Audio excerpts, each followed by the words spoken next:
Hi there and welcome to this much anticipated video about Sanwa PGS servo settings, which a lot of you have asked me about. And I'm very excited to share with you about the different parameters that you're able to set in this programmable PGS servo. I'm personally using this PGS LH2 in my X4 touring cars.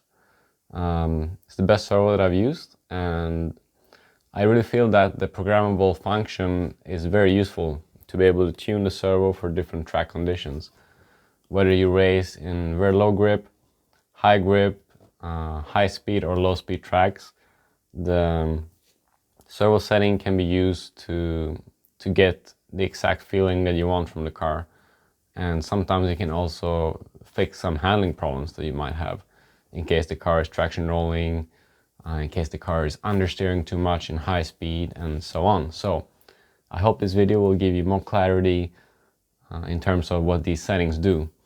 And there's very limited information about actually what these settings do, and some of the explanations that were made were not perfectly clear or not translated well enough. So this video should give you a clear answer to what the settings and the parameters do. Okay, so let's start. Let's get to it. First of all, I'm going to show you what I have in front of me here. I have the servo, as I've just mentioned. I got the multi-setting gear program card, which is another option that you can use to set up the servo, to program the servo. At the end of this video, I'm going to explain how I set up the servo and how I send the settings to the servo. I actually use my transmitter, so I don't even use the program box. All I need to set up my servo is the M17 transmitter, and it's really convenient and quick to do. The transmitter is the Sanwa M17, extremely popular transmitter, which I've been using for years now. Super happy with it, and obviously it's the transmitter that's the best compatible with the PGS servos. So in the future, if there's any demand or requests for videos about tips and tricks about a transmitter, perhaps I'll do that. But for now, we're just going to talk about servo settings. Let's start. Stretcher setting. Stretcher setting refers to the holding power of the servo. It refers to how well the servo can withstand the force that is applied during cornering. So a higher stretcher value would have a stronger holding power and will maintain a better driving line through the corner. If the setting is set too high, the servo will be too responsive, and sometimes the car can be too difficult to drive and can be difficult to control, especially in high-speed corners. A typical stretcher setting is around 70 to 80. The standard setting is 50, but team drivers often increase this setting to between 70 and 80. I would say that the upper limit is 85. Boost setting refers to the starting point of the amount of power that is applied. For example, if the boost is set to 0, the power will start at 0 as the servo starts its movement, and it will reach 100% at full travel. If you increase the boost value, for example, if you set the boost to 80, which is a common value, the starting point of the servo power will be 80% and not 0 like first showed in the demonstration. This will of course increase the holding power and the way that the servo can hold the line through the corner. A typical boost value is between 50 to 80. I would say that the upper limit is 85. The stretcher and boost values should be close to each other to have a consistent servo function. Deadband is rather easy to explain. Deadband refers to the first movement of the servo, as can be seen here. If the deadband is 0, as soon as you touch the wheel, the servo will start to move. If you set the deadband value to 100, as seen here, the servo will only start moving a bit later. So you can basically fine-tune the way that the servo starts moving around neutral. I recommend running a deadband value of between 0, and 3, depending on the grip conditions and track layout. A lower deadband value will make the car more direct, more nervous to drive. If you're having traction roll issues, I would recommend a higher deadband value. If the car feels a little sluggish, not direct enough, you can lower the deadband value. Brake. Brake refers to how the servo reaches the end point of the travel. So for example, you turn the wheel, and when you reach the point of the wheel where you stop turning, brake refers to how quickly or how slowly the servo horn slows down to reach that point. So a lower brake value will make it stop instantly, whereas a higher brake value will make it slow down at a much slower rate. And a higher brake value therefore is more forgiving to drive, but if you use too high of a value, it can feel inconsistent and basically not precise enough. A brake value varies a lot between drivers' preferences, but usually between 30 and 60 is the common brake setting. For high grip conditions, sometimes the car can feel more forgiving to drive with a higher brake value, so that you don't make too rapid movements which will upset the car, and a higher brake value will in that case help you be more precise. But don't go too high, because then you'll feel that the car is not responsive enough. So let's check this example out.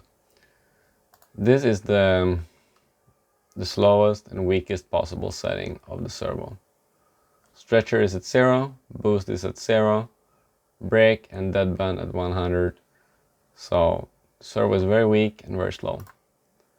You watch the car go through the corner.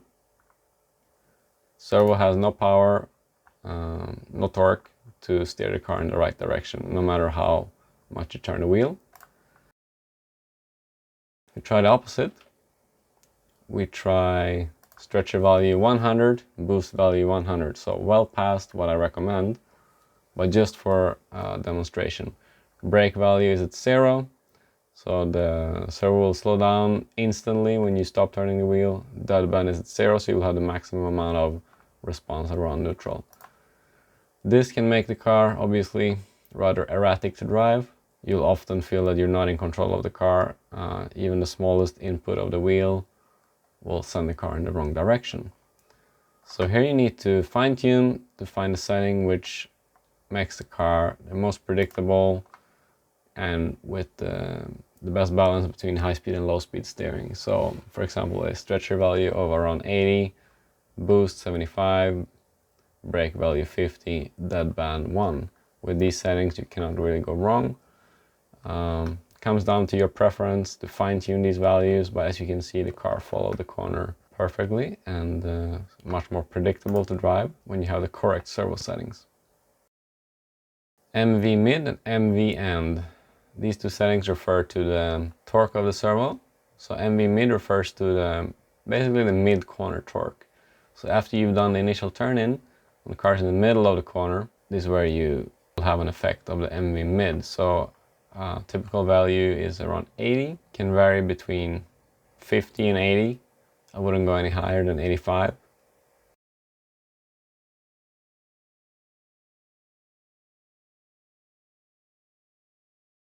MV end value refers to the last part of the corner. So once you've done the turn-in, once you've rotated the car in the middle of the corner and you're gonna leave the corner, then that's the MV end. That's where you're gonna feel a difference from the MV end function. The MV end value should be lower than the MV mid value by about 10 to 40 units, depending on your feeling.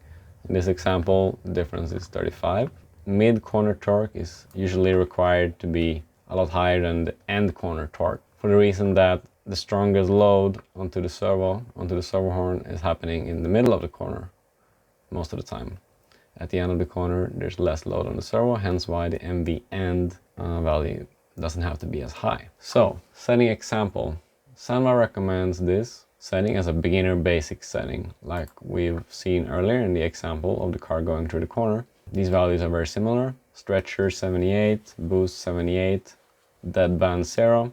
Again, I would recommend maybe a 1 or 2 instead of a 0, but again, comes down to driver's preference.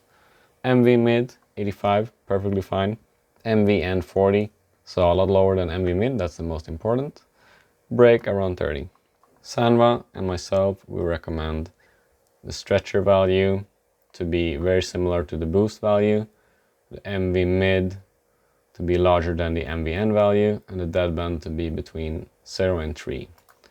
The brake setting is largely driver dependent, but the main point here is that you should use between 30 and 60. If you do these values, you cannot go wrong, you cannot have any adverse effects of the servo performance. So again, play with these values and try different settings for different conditions to see what you like better. I've published some settings on my Facebook already.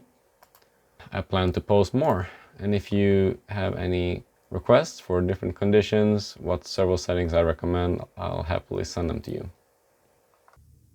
Okay, so finally I'm going to show you the method I use to actually program the servo using the radio.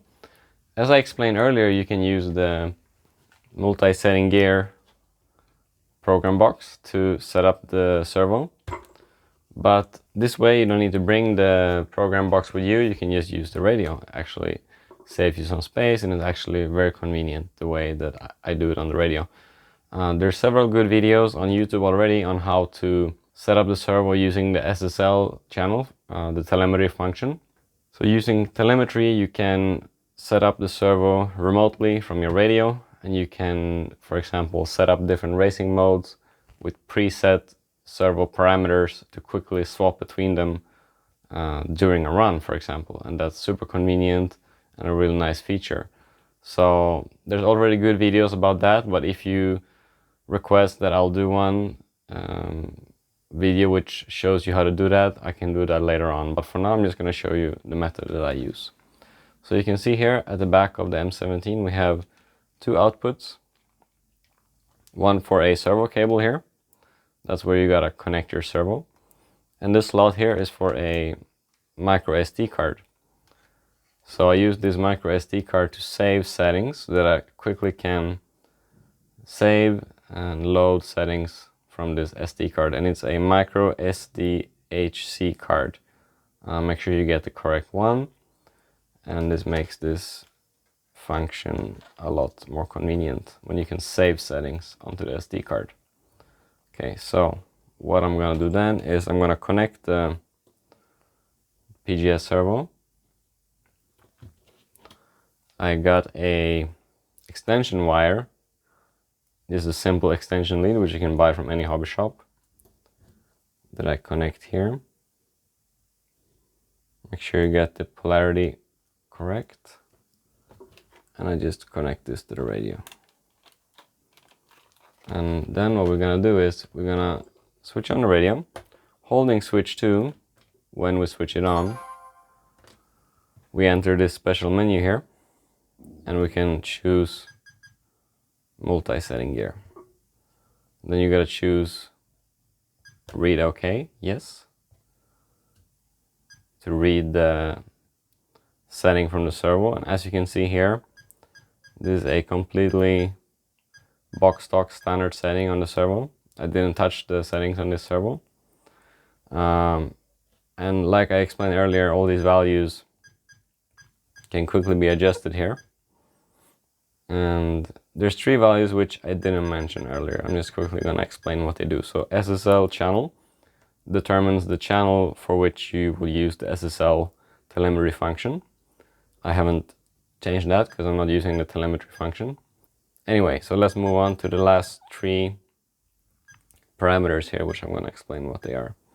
MV-HLD is the torque from the mid till the end. Basically, it's the torque between MV mid and MV end. And this torque setting normally is not adjusted. Usually stays the same, stays between 2 and 3, but it can go up to 6 actually.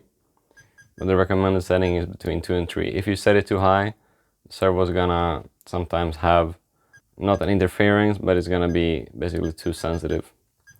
So between 2 and 3 is what I recommend. MV frequency is basically the drive frequency of the motor in the servo.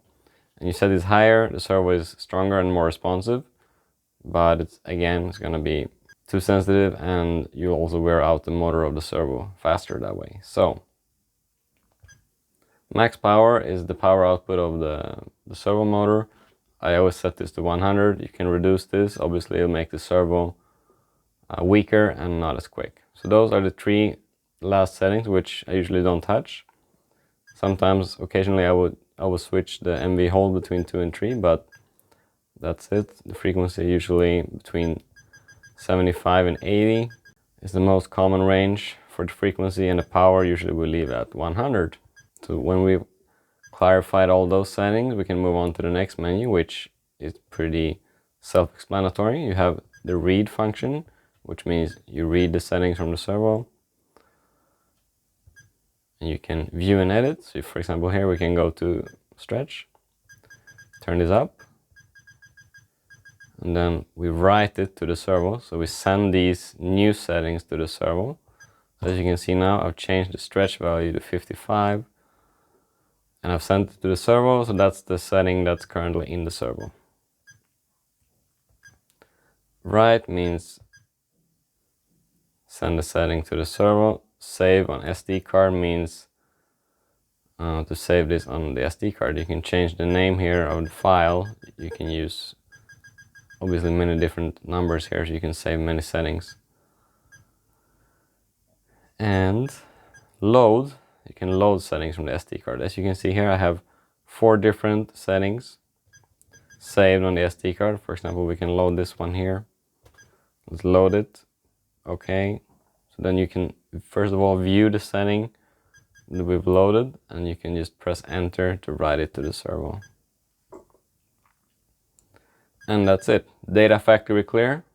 That means restoring the servo to its original settings. So I hope that this was clear, useful, and know how to program the servo using the M17 radio.